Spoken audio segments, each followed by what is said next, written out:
Porque nós estamos diante, talvez, do maior desastre que afeta uma região, uma grande região do país. Nós estamos empenhados em, primeiro, responsabilizar quem tem de ser responsável. Quem é o responsável? É uma empresa privada, Samarco, uma empresa grande, que tem como sócios a Vale do Rio Doce, ou seja, a Vale, não chama mais Vale do Rio Doce, e a BHP Billiton. E eu quero dizer para vocês que faremos o possível e o impossível para que nós sejamos capazes de recuperar esse rio. Eu sou o Carlos São Galdino. Eu sou Márcio Antônio. E eu sou o Raí. Vamos lá. No ar. Politicast News. Esta é a primeira gravação com um participante remoto. Devido à instabilidade na conexão do convidado, a qualidade do áudio não está tão boa. Houve outras dificuldades na captação também. Esperamos que você abstraia e consiga aproveitar esse episódio. Mesmo assim, desculpamos-nos por isso e vamos ao debate. Essas últimas semanas, para variar, Eduardo Cunha tem sido um protagonista muito complicado da política brasileira. Ele está sob investigação daquele dinheiro que ele enviou para a Suíça, negou que tinha contas na Suíça, mas depois as contas apareceram e várias coisas aconteceram. Bom, ele está promovendo várias ações, várias pautas retrógradas, provavelmente são cortina de fumaça para as investigações sobre ele não prosseguirem, incluindo o processo do Paulinho da Força contra Chico Alencar, que foi um dos que articulou o pedido de cassação de Eduardo Cunha. Eu gostaria de reforçar que ele, ultimamente, fez uma defesa esdrúxula, dizendo que chegou a viajar 37 vezes para a África para vender carne. Ele tem empresas ligadas ao ramo do laticínio. 37 vezes. Exatamente. Ele chegou a dizer que, para justificar os milhões de dólares que ele tem lá na Suíça, que foram negócios na África. E parte do dinheiro, né? Chegou dizendo que, coitado, rapaz, os parentes alguém colocou o dinheiro na conta do Cunha, coitado, foi ofendido porque alguém não sabe da origem do dinheiro. O bicho ficou ofendido porque colocaram o dinheiro na conta dele. É só para prejudicá-lo. Preocupado, né? Que brincadeira de mau gosto, né? Colocar um dinheiro daquele jeito na conta da pessoa sem avisar. Brincadeira de mau gosto. Não se faz isso não, é botar 1 milhão na conta da pessoa só para prejudicar. Não é, rapaz, não é isso. Quando a gente descobrir quem foi, ele vai atrás e contra essa brincadeira de mau gosto, essa brincadeira não se faz. Não se faz ninguém. Não, quanta maldade. Eu estava percebendo agora que é bem recente, se não me engano, de ontem, se não me engano, não foi de hoje. A mais recente manobra foi a aprovação de uma lei para conceder anistia para os dinheiros que são desviados do país, estão lá nos paraísos fiscais e que precisam ser repatriados. Na verdade, é uma lei para anistiar os ladrões que roubaram da gente, não pagaram impostos e vão legalizar o dinheiro que foi roubado. Né? E isso, inclusive, legalmente, é horrível, assim, uma cara de pau enorme. Pronto, inclusive eu tive uma discussão com 3 colegas sobre isso aí, né, eles disseram que ia isentar, se for um dinheiro de crime, coisa assim parecida, não, ia perdoar o crime, né, uma série que tipo assim, vamos passar a mão, o que importa é que o dinheiro volte para aqui do Brasil e fica aqui, né. Eu estava vendo isso aí e eu e uma vez colega entramos numa discussão longa, porque um defendia, o outro não defendia, na verdade eu fiquei mais intermediador do que de fato defender uma tese, mas eu não concordo de jeito nenhum com isso aí, porque isso fere, né? Você está dizendo assim, roube, faça o que quiser e depois traga o dinheiro, né? Assim tá fácil, né? E se eu não me engano, eles só iam cobrar 15% de imposto de renda, mais 15% de multa, e o restante, 70%, fica com o dono, ou seja, ele simplesmente é anistiado, ele é contemplado para continuar aqui no paraíso fiscal. Eu estava até lembrando que, mudando um pouquinho de assunto, que o país é uma bagunça, que o Maluf não sai do país porque ele é procurado pela Interpol. Aí é muito esquisito isso. O pessoal aqui agora está com medo de sair do país. O presidente da CBF atualmente também não sai do país, porque se sair é preso. Agora, sobre isso, repatriação do dinheiro, de início é importante que seja feito, porque o governo está precisando de dinheiro. Tal. Agora, o complicado é a extensão dos crimes que estão sendo perdoados nisso. Né? O texto da matéria que saiu no Congresso em Foco diz que o relator, Manuel Júnior, do PMDB da Paraíba, ampliou o leque de crimes a serem anistiados com o envio dos recursos a países estrangeiros, quais sejam sonegação fiscal, evasão de divisas, lavagem de dinheiro, descaminho, uso de documento falso, associação criminosa, contabilidade paralela, funcionamento irregular de instituição financeira e falsa identidade para operação de câmbio. Peraí, não é? Aí bagunçou mesmo.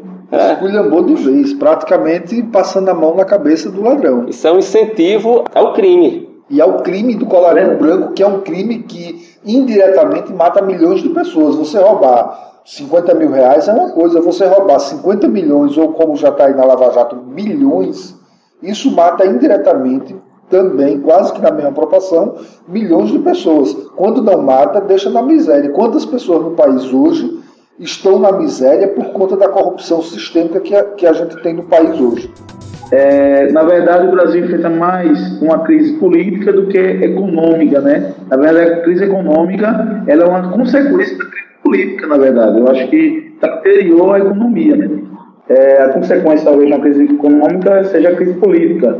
E o brasileiro em si, ele desacredita na questão do político, da política, começando da esfera local, né? Você olha, a gente pensa que só começa a olhar para a esfera federal, lá de cima, esquece que os direitos comuns que você não tem que começar pela localidade, pela sua cidade, pela sua rua. Exatamente. Aí acaba jogando sua culpa lá para cima. Eu sei que lá é feio dominó. Lá começa e vai feio dominó. Exato. Mas parece que está enraizado na pessoa, no brasileiro, no ser humano, esse tipo de corrupção. Quando você vê uma pessoa furando uma fila, quando você vê uma pessoa botando gás de energia na sua casa, quando você vê uma pessoa comprando gasolina ali no posto que não paga imposto. Então, no Brasil existe muito mais uma crise política, e a gente vê isso aí, agora, nessa lei que você acabou de falar, passar a mão por cima de todo mundo, como se crime fosse nada, é o que eu entendi, né? Crime não é nada. Você pode roubar, lavar dinheiro fora, traz de volta, pronto. Na verdade, está legalizando a impunidade para as pessoas que cometem crimes de grande repercussão nacional.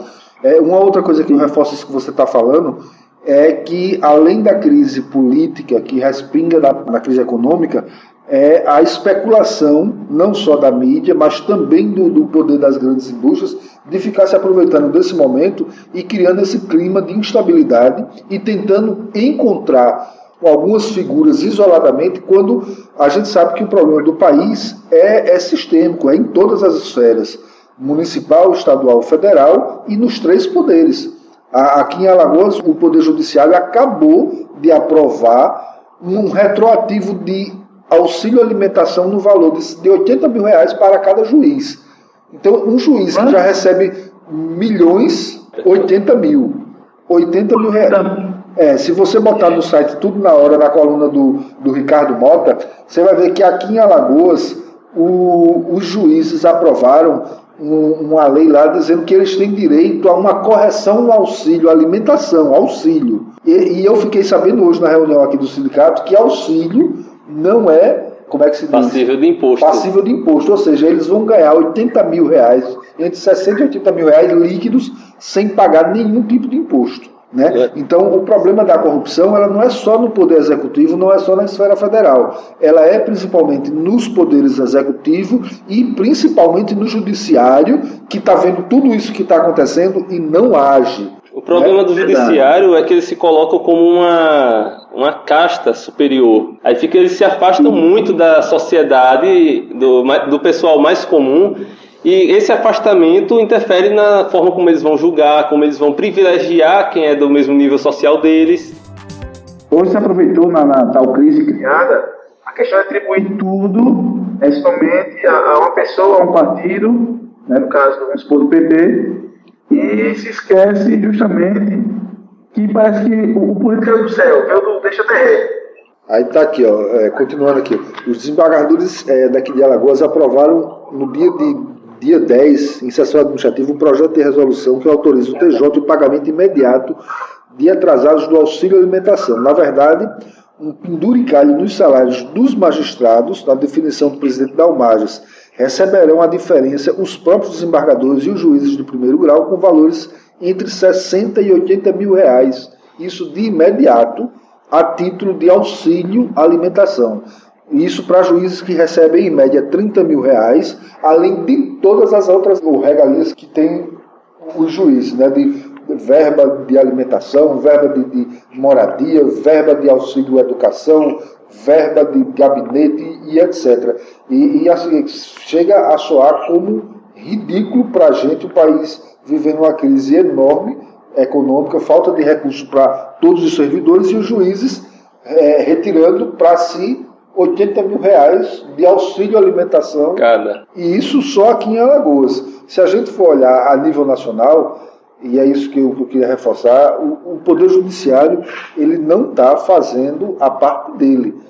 Com toda essa celeuma que vive o país, enxurrada de denúncias, enxurradas até de provas que já foram colocadas aí, e simplesmente o Poder Judiciário fica inerte esperando que o Poder Legislativo faça alguma coisa. O Poder Legislativo só vive fazendo manobras para se auto-encobrir, porque na prática todos os deputados devem de alguma forma, se não todos, a maioria, e a gente só vê o pessoal travando pauta, criando discussões que não garantem nenhum tipo de evolução para o país, né, querendo mudar o foco, que o país precisa de uma reforma política muito grande. No caso, a reforma política, só estava falando, desculpa eu atrapalhar, a reforma política não só grande, mas urgente, né? E urgente e necessária.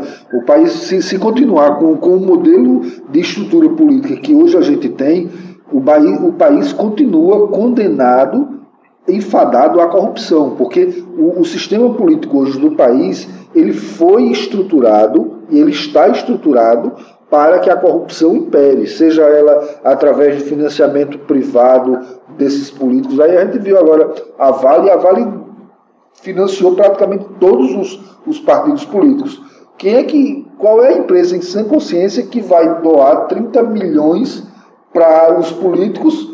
Como caiu do céu, elas naturalmente vão amarrar tudo novamente para continuar novamente sugando do governo. O que geralmente eles dizem é que é em benefício do jogo político, da democracia, para melhorar, fortalecer a democracia, né? Por isso que eles patrocinam os dois lados, os três, os quatro lados. Agora isso cola, essa conversa. Não, na verdade, eles fazem isso porque quem ganhar, eles vão ter a parte deles novamente. Inclusive a parte que eles pagaram para os outros, que pseudo perderam, né, que eles não perdem. Licitações, principalmente. E outra coisa, já que ia dar uma opinião para o judiciário, perdeu o pessoal, vamos imitar uma coisa dos Estados Unidos. Os políticos lá aceitam ser presos, deram cadeia especialmente para político. Né? Ou seja, a galera não fica com um cara que matou, a galera tem uma prisão somente para político. Aí eles lá aceitam tranquilamente ser preso. Se aqui no Brasil até concordava com isso. Pois é. Outra coisa dessa fase aí, Eduardo Cunha. O deputado Vladimir Costa renunciou à vaga dele no Conselho de Ética da Câmara. Ele é do Solidariedade do Pará e ele alegou problemas de saúde para sair de lá do Conselho de Ética. Lembre-se que o Conselho de Ética está com o pedido de cassação do Eduardo Cunha. Aí, o que aconteceu? Ele saiu. Quem é o presidente do Solidariedade? É o Paulinho da Força, que é amigão do Eduardo Cunha. E foi justamente ele que assumiu a vaga que era do Vladimir no Conselho de Ética. Na verdade, houve uma troca estratégica de peças para blindar o Eduardo Cunha. Isso não deixa de ser, não deixa de ser descaradamente uma manobra, né, para barrar, travar no Conselho de Ética a atuação desastrosa que a gente tem na presidência da Câmara do país, um corrupto comprovado que desde a década de 90, do governo Collor, eles têm um histórico terrível de coisas horríveis com o dinheiro público. Esse é um conselho de ética, chega a soar irônico, né? Conselho de ética. Pois é, né? É antiético, né? Na verdade é antiético as atitudes que eles fazem lá. Pois é. Agora o momento, vamos pensar um pouco. Analisem bem, quais são as formas que o Eduardo Cunha pode ser penalizado pelos crimes mais recentes dele. Uma forma é devido às contas lá na Suíça, ele ser processado, né, pelo que ele por propina, por crimes de colarinho branco. Outra forma é ele perder o cargo, né, ter o seu cargo cassado lá no Conselho de Ética devido a ter mentido numa CPI. Certo? Sim. A primeira forma que ele poderia ser responsabilizado e pagar por crimes está sendo meio que evitado com aquele projeto de lei de repatriação do dinheiro. E essa outra forma tem essas manobras que estão colocando o grande amigo dele, Paulinho da Força, dentro do Conselho de Ética. E o curioso é que estão querendo blindar ele com essa lei da repatriação e como se fosse possível no país fazer uma lei que retroagisse uma coisa que o cara fez no passado. Se a lei vai ser aprovada daqui por diante, o que é horrível, você anistiar e deixar impunes os ladrões, para chegar a dizer, não, se pode a partir de agora por diante, por que não vai pegar o cara? Então, é fazer uma lei que vai retroagir para beneficiar o cara que roubou. Emenda de Bruno Covas, do PSDB, foi aprovada na última quinta-feira, por 351 votos a 48. Políticos e detentores de cargos eletivos, bem como parentes, ficam impedidos de aderir ao programa de repatriação. Eles estão dizendo lá, né, que essa lei de repatriação não vai proteger os crimes, ela não vai se prestar a isso, só que o texto que estão dizendo não diz bem isso. E mesmo que seja colocado como não sendo possível a lei agir para beneficiar Eduardo Cunha e companhia, isso vai, no mínimo, deixar uma brecha muito grande para os advogados entrarem com a ação e conseguir desfazer tudo. E sem falar que o Brasil tem um histórico muito grande de sonegação, de corrupção mesmo. Quem garante que esse dinheiro não vai voltar legalizado e com terríveis prejuízos para o país, porque já foram roubados e vai chegar aqui, dizem que vão pagar uma multa, dizem que vão recolher imposto de renda, mas na verdade podem lavar novamente o dinheiro, limpar o dinheiro sujo. E limpar na cara de pau, né? Porque antes eu estava fazendo essa limpeza, mas agora dizer bem assim, não, pode, quem lavou, quem fez errado, tranquilo, tá tudo bem com a gente, pode resolver isso aí. Chamar a gente mesmo de, sei lá, de próprio besta mesmo, dizer que o brasileiro não entende nada, é a lei mesmo. Infelizmente, a maioria dos brasileiros são alheios à política, né? E essa desconstrução da política é um processo que a imprensa vem fazendo já há muito tempo. Eu acho que não é de graça não que o brasileiro não gosta de política e tem esse nojo do ambiente político. Isso é construído. E quanto mais as pessoas se afastam da política, mais os políticos fazem o que querem. Isso é uma estratégia da mídia para fazer com que a população não cobre. A população não ocupe o seu espaço democrático de estar cobrando os seus direitos e estar acompanhando o que esses políticos fazem.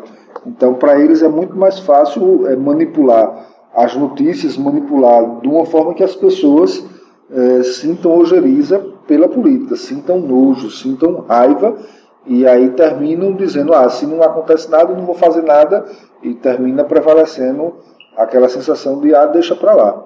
E isso é horrível. Interessante. Para fechar aqui com a questão do Eduardo Cunha, o PSDB e representantes dos movimentos que estão pedindo impeachment, como o Movimento Brasil Livre e parecidos, né, assemelhados, eles finalmente se posicionaram contra Eduardo Cunha.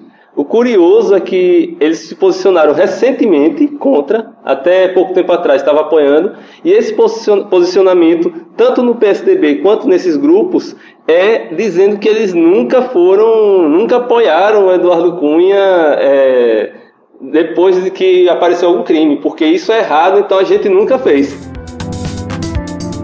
Foi aprovado recentemente na Câmara dos Deputados uma lei que regulamenta o direito de resposta.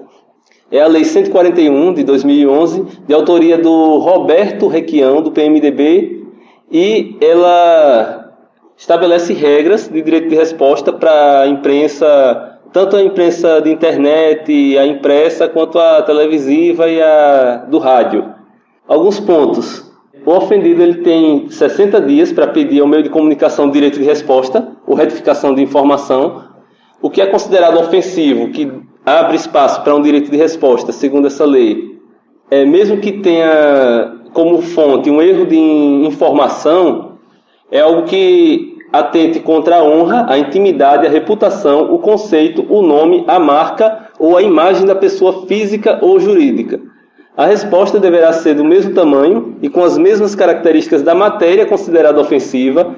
Atente para isso, do mesmo tamanho. Se foi feita uma matéria de 10 páginas falando mal de alguém, e essa pessoa se sentiu ofendida e foi realmente agredida sem direito de se pronunciar durante a reportagem, ou a revista vai ter que dedicar mais 10 páginas para a defesa.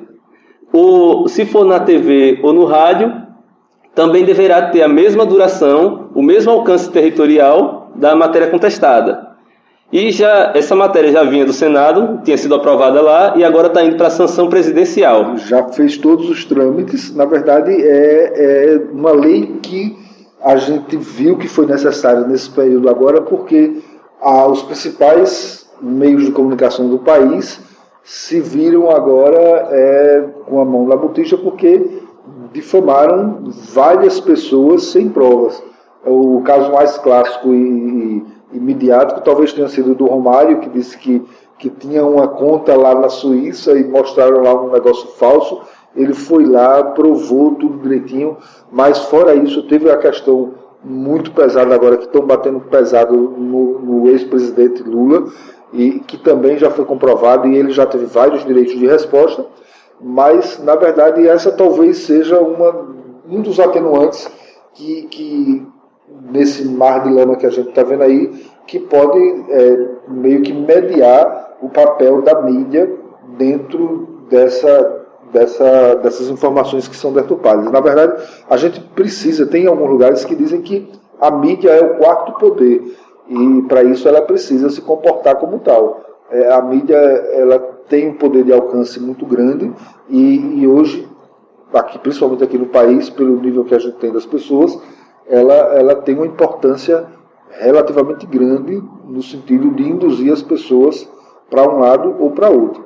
Então essa lei ela pode atenuar um pouco ou intimidar alguns veículos de comunicação que queiram fazer matérias tendenciosas ou principalmente matérias fraudulentas no sentido de denigrir a imagem de pessoas ou empresas. A mídia ela tem esse poder sobre a sociedade de formar opiniões, de tentar botar uma viseira, direcionar a população para uma coisa, para outra, e como eu falei, ela influencia no judiciário, influencia... Porque a gente vê que existe crime de racismo, existe crime de assassinato todos os dias, tal, mas só é focado, o judiciário só é focado, né, por exemplo, vou resolver logo porque a mídia cai em cima, né, vou resolver logo a gente vai ser condenado. Aí quando o judiciário resolve um caso que foi publicado na mídia, aí diz, olha, tá vendo que o nosso judiciário funciona, resolveu o problema. Mas é bem assim, né? Na verdade tapa um buraco com um caso que foi visto na mídia, já mostra que fizeram boa coisa. A gente vê um caso de injustiça ao nosso vizinho, na rua do outro lado, e nunca foi resolvido pelo judiciário. A não ser que a mídia cai em cima, né? Exatamente. Para guardar por ela, né? Para resolver certas coisas. É muito triste, independente tanto da mídia. Isso devia ser uma coisa anormal, né? Isso acontecer, mas não. Tornou uma coisa corriqueira e parece, como você falou aí, o quarto poder mesmo, ela tem esse poder mesmo de tanto formar opinião como usar, né? Tanto os poderes, as esferas que a gente tem como judiciário, né? Que devia ser um exemplo, independente da mídia existir ou não, mas infelizmente só funciona em vários casos se a mídia quiser manipular, né, ou quiser denunciar ou coisa assim parecida.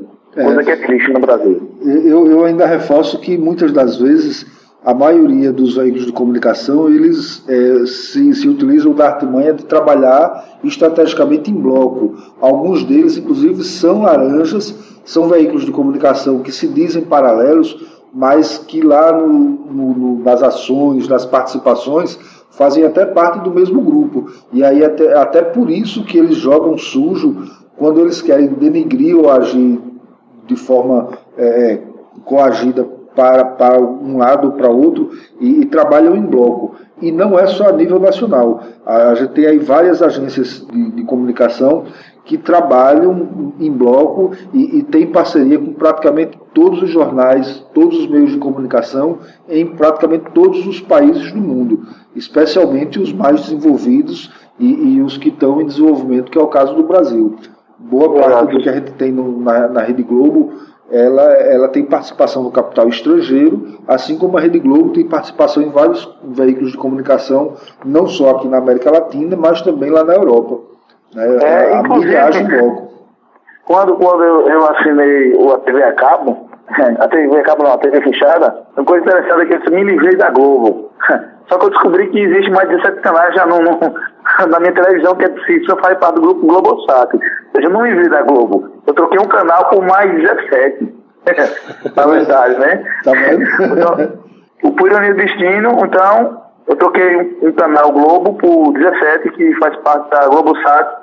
Então você vê que eles, de fato, estão dominando até a parte do canal fechado, como fora do mundo também. Então, não tem pra onde fugir. A mídia ela tenta manipular em qualquer local. A TV, quem acha que TV fechada se livrou, não, ela continua até lá também. Exatamente. Perfeita observação. Eu quero ver como é que vai ser daqui para frente quando essa lei for sancionada, né? Porque tá faltando só o joinha da Dilma para começar a valer. Eu quero ver como vai ser a Dilma dar um curtir. Dilma sancionou, com vetos, a lei na última quinta-feira. Eu quero ver como vai ser a vida da Veja com uma edição de matéria e outra edição de resposta. Uma de matéria e uma de resposta. Vai ser um carnaval. Na verdade, a gente vai depender também da atuação da justiça conceder esses direitos de resposta. Esse é outro problema, né? Pela velocidade da nossa justiça, só funciona quando ela quer. Isso é outro problema que vai... E depois do estrago feito, né? Você sabe que quando você quer fazer um estrago, depois que a coisa... Vou falar um ditado popular, depois que a merda é jogada no ventilador, fica difícil de você fazer a limpeza geral.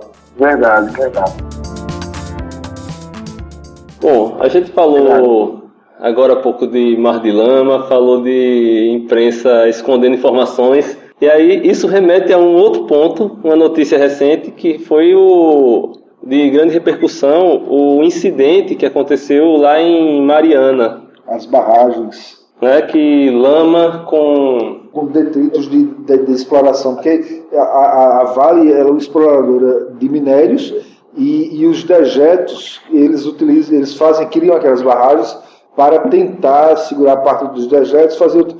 Na verdade, eles dizem que não tem, que é um dano ambiental controlado, e o que se percebeu agora é que não é controlado, por falha de fiscalização do governo, mas principalmente por ganância do capital. A gente teve uma tragédia que praticamente um povoado sumiu do mapa, já está chegando perto de uma dezena de mortos, além dos danos ambientais relacionados à bacia hidrográfica que as barragens fazem parte. O impacto ambiental foi também foi horrível, né? O impacto ambiental foi de forma estrondosa mesmo. A gente eu vi lá um rápido trecho de caramujos, né, peixe lá debruçando, caramujos querendo sair da parte da lama. Então ali a vida também ambiental também foi estragada, sem contar as famílias, né, que se perderam ali. Inclusive a gente teve 2 desaparecidos, se eu não me engano, não foram encontrados ainda. Exatamente. Então, agora, isso e o pior é que todo mundo está dizendo que não é culpa dele. A Vale, ninguém quer assumir culpa de nada, né? Todo mundo foi inocente e pronto. Você tocou no ponto que a gente queria tocar. Isso, sem querer politizar, mas politizando, isso é fruto da privatização de uma empresa que era estatal, que é a Vale, né? E ela foi privatizada. Ela hoje virou uma das principais mineradoras do mundo, e tem as pequenas empresas que, na verdade, elas se distribuem justamente para poder, se acontecer alguma coisa, preservar a empresa maior. Aqui em Arapiraca mesmo, a gente já tem aqui a atuação da Vale, já tem um bom tempo que eles vêm fazendo exploração aqui, se instalaram em Craíbas por conta dos subsídios de impostos que foram concedidos, mas eles vão explorar boa parte do subsolo aqui da região do Agreste. Inclusive, se eu não me engano, a concessão que foi dada para aqui, para Alagoas, foi de mais de 50 anos de exploração mineral. Então, quando eles saírem daqui a 50 anos, que não tiver que tirarem todas as riquezas para botar para fora os minérios que eles utilizam no mercado, a gente vai ficar aqui com subsolo oco, muito propício a fatores de desastres ambientais, né? E isso é muito perigoso. E a Vale nada mais é do que uma empresa que foi estatal, que ela, de certa forma, tinha alguma responsabilidade pública, e por ter sido privatizada, ela virou uma empresa privada que tem como foco o lucro. E aí, ela tendo como foco o lucro, ela não quer saber do meio ambiente, ela não quer saber das pessoas, ela quer lucrar. Muda o foco de atuação da empresa. E eles atuam, né, eles usam muito o poder econômico deles, tanto para os partidos políticos, de forma que ninguém se pronuncia culpando eles diretamente, quanto em propagandas, investindo na imprensa, de modo que a imprensa também não atribui culpa a eles. Exato. Inclusive o prefeito da cidade de Mariana chegou a dizer que se a empresa sair de lá da cidade, a cidade também quebra, porque a cidade depende dessa empresa na questão do imposto. Só que eu diria que está se pagando um preço muito alto por esse tipo de exploração. Agora, eu acho também que a dimensão dessa tragédia ambiental ainda não foi bem retratada pela imprensa. Estão tratando como se fosse uma enchente, como uma seca, uma coisa que afeta a vida, que mata algumas pessoas, às vezes talvez até mate a vida que tenha lá animal, a vida no rio, por inteiro em uma extensão grande, mas que depois pode voltar ao normal. Lá não vai ser bem assim, não. Essa tragédia vai ter consequências sérias. A lama está se dirigindo, como todo o rio, está se dirigindo para o mar. Todas as cidades por onde vai passando está levando problemas. De minerais. As cidades estão cortando a coleta de abastecimento de água, porque não dá para pegar a água que vem assim. Ou seja, vai levar a escassez de água em certas regiões. Dizem que eu vi uma matéria dizendo que essa lama funciona como se fosse um cimento, quase, e no fundo do rio ela vai tapando, além de matar, ela vai fechando buracos em pedra, vai deixando tudo cimentado, de modo que a vida depois, mesmo depois que isso tudo acabar, que a lama sair, assim, o grosso passar, isso não vai ser reversível de uma forma rápida, como se fosse uma seca ou uma enchente. Exato. E isso não foi um desastre ambiental de ordem natural, isso foi um desastre ambiental causado pela irresponsabilidade de uma empresa que deveria tratar o bem público com muita responsabilidade. Verdade. Pegar também um gancho aí, e se falar, como a gente acabou de falar da mídia e tudo mais, o Carlos falou uma coisa interessante, que fica assim, a mídia fica mais clara, né? Não, como se fosse uma coisa assim, um acidente ambiental, e não uma coisa que pode acontecer normalmente. Tenta de toda forma não abranger a profundidade da coisa, né? O impacto. Não foi um fenômeno natural isso, né? Isso não foi um fenômeno natural, não foi um enchente, não foi um terremoto. Mas a mídia quer fazer dessa forma, que foi só um pequeno acidente, né? Felizmente. Pois é, exato. É isso aí. Quer falar alguma coisa? Estamos terminando agora o... Não, eu estou ansioso, na verdade, despedindo, mas eu estou ansioso para a parte quando vai envolver religião, né? Já que eu sou... rapaz, já tá dando spoiler. Eu sou com esse rótulo, como a gente dá rótulo a alguma coisa para resumir, para te explicar o que o outro é, né? Como eu sou conhecido como protestante, né? Faço parte da Igreja Assembleia de Deus, tentando me viver ela. Quando chegar nesse momento de religião, eu vou estar ansioso para dar minha opinião, e que questão de política e religião, aí eu vou ficar mais ansioso para opinar mais. Mas por enquanto eu achei ótimo debate, né? Aprendi aqui um pouco mais e tal. E o legal é que a gente não fica naquele imagem mesmo, né? De só pensar se falar de esquerda, direita ou coisa parecida, o decente é legal debater política e tentar, às vezes, de forma imparcial, né? Enxergar a verdade e julgar de forma imparcial, independente da posição política. Então, acho que esse tipo de debate eu acho saudável e é legal que cresça também e alcance mais pessoas, as pessoas terem aquela antipatia a respeito de política e comece a ter verdadeiros políticos, né? Para que a política possa mudar. Enquanto isso, vamos continuar nessa luta. Perfeito, é mais ou menos isso que a gente quer.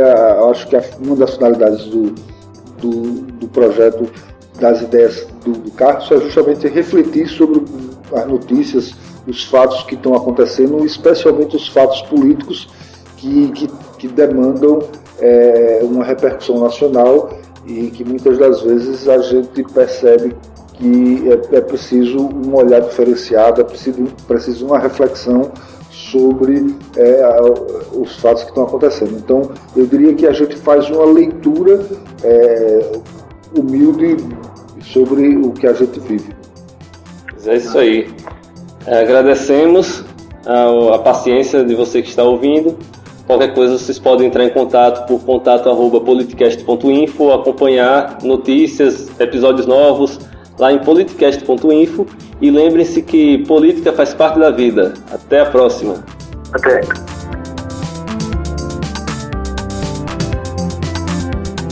No próximo episódio, o debate tratará das relações entre religião e Estado. Eu sou o Alcium e até a próxima.